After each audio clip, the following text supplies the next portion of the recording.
यो नमः।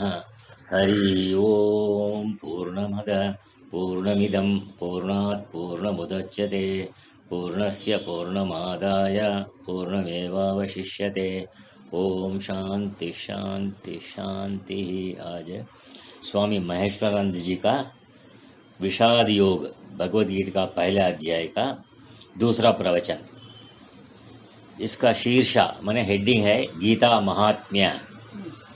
गीता शब्द का अर्थ बहुत ही सुंदर है। गीता शब्द सूचित करता है आनंद, आह्लाद और प्रसन्नता को। आनंद की अभिव्यक्ति है गीता। हमें अगर किसी भाषा का ज्ञान ना हो तो भी हम उस भाषा का गाना गा सकते हैं, अपनी मस्ती में गुनगुना सकते हैं। आंतरिक प्रसन्नता का स्फुटीकरण नैसर्गिक स्वर उच्चारण से व्यक्त होता है, जिसमें भाषा ज्ञान परिसीमा नहीं बनती, लिमिटेशन नहीं बनती। जो गीता के श्लोकों का पठन करने से खुशी प्रकट होती है। हम सब ने कई बार उन्हें बच्चों को बिना भाषा ज्ञान के कुछ गुनगुनाते हुए देखा है। कभी कभी बड़े भी कर्नाटिक म्यूजिक गाते हैं, उनका वो भाषा का ज्ञान ही नहीं। जो गीता में भाषा के गीत मज़े से गाते हैं, अन्य भाषा के। तो श्री कृष्ण भगवान द्वारा सबके कल्याण के लिए गाया गया मधुर और ज्ञानमय गीत है श्रीमद् भगवद गीता। शास्त्रकार का वचन है, गीता सुगीता कर्तव्या किम अन्ये शास्त्र विस्तरैः या स्वयं पद्मनाभस्य मुखपद्माद विनिसृताः। तो गीता का अच्छी प्रकार से श्रवण कीर्तन मनन पठन पाठन मनन और धारण करके उसे सुगीता अपनी गीता बनाना चाहिए। अन्य शास्त्रों के संग्रह की क्या आवश्यकता है, क्योंकि वो स्वयं पद्मनाभ भगवान के साक्षात मुख कमल से निकली हुई है। लगभग 60 वर्षों से मैं श्रीमद् भगवद गीता का अभ्यास कर रहा हूँ। इतने वर्षों के मेरे अध्ययन करने के बाद मैं आपको अपना मत बता रहा हूँ, अपना ओपिनियन। इन वर्षों में गीता का कोई श्लोक ऐसा नहीं होगा जिस पर मुझे कम से कम 10 बार वक्तव्य देने का अवसर नहीं मिला। कभी कभी किसी श्लोक अथवा विषय पर दिनों तक शास्त्र चर्चा चली होगी। फिर भी जितनी बार मैं श्रीमद् भगवद गीता का अध्ययन करता हूँ, मुझे अनुभव होता है कि कोई अर्थ जो अब तक व्यक्त नहीं हुआ था, अब वो अपने ज्ञान में आया है, उजागर हुआ है। कहते हैं यही महसूस होता है कि गीता जी में अभी बहुत रहस्य है जो हम समझ सकते हैं। कहने का तात्पर्य है कि गीता जी का अध्ययन करने वाले जितनी बार प्रयास करते हैं, उनको हर बार कुछ नवीन प्राप्त होती है। हमारे जीवन की सभी समस्याओं के समाधान गीता जी में उपलब्ध हैं। इस बात से पूर्णतया विश्वास होने से हमें कभी भी विषाद या शोकग्रस्त नहीं होना है। हमें अपनी बुद्धि को तीक्ष्ण करना होगा, सूक्ष्म करना होगा। हाँ, बिना समझ के, बिना विवेक विचार के, शक्ति के ऐसे सार गर्भित ग्रंथ, इसमें हम कुछ अर्थ प्राप्त नहीं कर सकेंगे। अध्यात्म ज्ञान के अर्थ मार्गदर्शक कोई भी ग्रंथ हो, पुराण, गीता या श्रीमद् भागवत, उनमें वर्णित सारे नाम सार्थक हैं। एक एक नाम का अगर हम विश्लेषण करेंगे, एनालाइज करेंगे, तो पाएंगे कि ये केवल नाम मात्र ही नहीं है, पर ये नाम अपने अंदर एक गूढ़ अर्थ को छिपा हुए हैं। इसी कारण से इन ग्रंथों को समझने से पहले आवश्यक है कि हम की भाषा की शैली, भाषा का ढंग समझे। हर देश और काल की एक विशेष भाषा होती है, जिसका अर्थ अगर हम नहीं समझेंगे तो अर्थ को अनर्थ मान लेंगे। उदाहरण के रूप में, जब हम कहते हैं मैं कश्मीर गया तो वहाँ देखा वृक्ष बादलों से बातें कर रहे थे, इसका अर्थ ये नहीं कि वृक्ष बादलों से कश्मीरी या हिंदी जैसी भाषा में वार्तालाप कर रहे थे। अभी तो कहने का अभिप्राय है कि वृक्ष बहुत ऊंचे थे। इस तरह हमारे शास्त्रों और पुराणों की भी भाषा सिंबॉलिक भाषा है, प्रतीक भाषा है। इनमें शब्दों का उपयोग तो होता है, पर उनका अर्थ समझना आवश्यक बन जाता है। शब्दों के अर्थ 2 प्रकार से किए जाते हैं, एक वाच्य अर्थ और एक लक्ष्य अर्थ। इसी तरह से भाषा के अर्थ भी 2 प्रकार से किए जाते हैं, यौगिक अर्थ और रूढ़ अर्थ।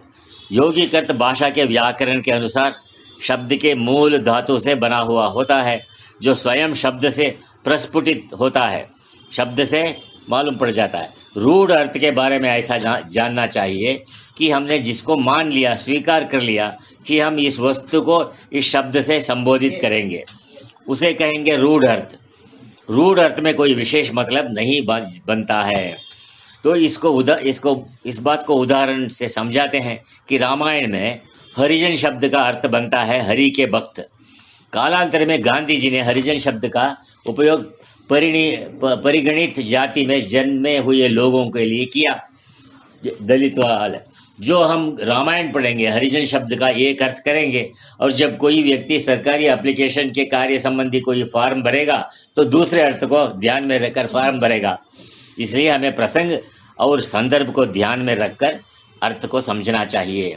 इस बात को अपने मन में रखते हुए अब हम श्रीमद् भगवद गीता की उत्पत्ति के विषय पर आते हैं। तो जैसे आगे श्लोक में कहा गया, स्वयं पद्मनाभस्य, इसका अर्थ है स्वयं पद्मनाभ जिनकी नाभि में कमल उत्पन्न हुआ है। नाभि से हमारे 3 शरीर कहे गए हैं, स्थूल शरीर, सूक्ष्म शरीर और कारण शरीर। स्थूल शरीर विष्णु जी का कहा गया है, सूक्ष्म शरीर ब्रह्मा जी का और कारण शरीर शिव जी का। अब ये जो नाभि में से कमल प्रकट हुआ वो किस दिशा में खिला है? वो बाहर की तरफ तो नहीं पर अंदर की तरफ खिला है। इसी कारण से हृदय कमल कहा जाता है।